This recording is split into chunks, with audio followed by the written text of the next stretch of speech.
As a sales leader, dealing with tough quarters is inevitable, especially when we look at the current macroeconomic climate that we're going through. You're going to have tough quarters, tough months, challenging days and weeks, and it's all about how those things are dealt with and the lessons learned. So I want to run you through a few points to consider if you've just come off the back of a really challenging quarter. Now, the first thing is to diagnose the lessons learned. So you need to take a moment to restock, recalibrate, and understand, actually, where could we have been better? Where are the areas we could have been more efficient and effective? And actually write these things out. Ideally, actually in a scenario where you do it with other leaders within the business or your direct line of leadership, break down and diagnose what are the things we could have done differently? What are the things we could have done better? Where were the primary gaps? And break this stuff down and write it out. The next thing is to lean into the data. And so I'm sure, I hope or expect you've got some form of CRM or activity tracker where it breaks down everything that you've been doing. Go and actually look into the data so that you're not just leaning on gut instinct and emotion when you're trying to unpack where you could have been different or where you could have been better. See what the data says. If you're a software sales leader, and you can clearly see that at discovery stage of all of your opportunities, you had the most drop off, or maybe it was at negotiation stage, or maybe you've got sort of customer feedback directly. Lean into what does the data tell you about where you could have been better, and combine that with your logic and your emotion and your instinct and some of the other things that may be top of mind when you're thinking about areas to optimize. The next aspect to this is to then bucket that into 3 focus areas and trickle down on those things. One of the biggest mistakes or challenges I see from sales leaders is they'll go through this reconciliation process and then they try and tackle everything at once. They might say, oh, we've got 20 different problems, we've got 20 different things we need to solve, and then they try and tackle them all. No, don't try and be a generalist.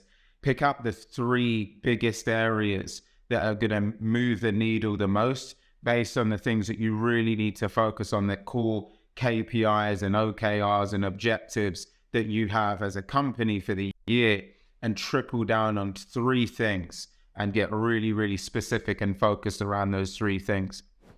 The next aspect is you've got to get your team bought into this new vision. You've got to get the team bought into the new direction of travel. So you've got these 3 core areas.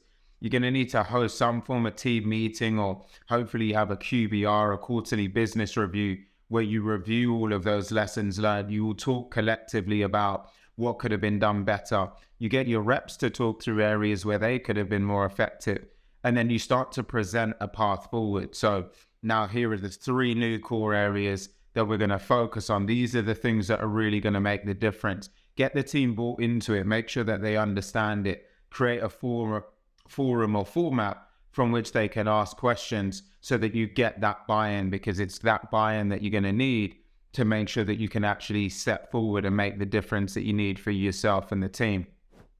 And then the last thing is to create incentives and programs that encourage the new behaviors that you need to drive. So let's just say, for example, that it's discovery meetings that you've seen the biggest drop off for your team.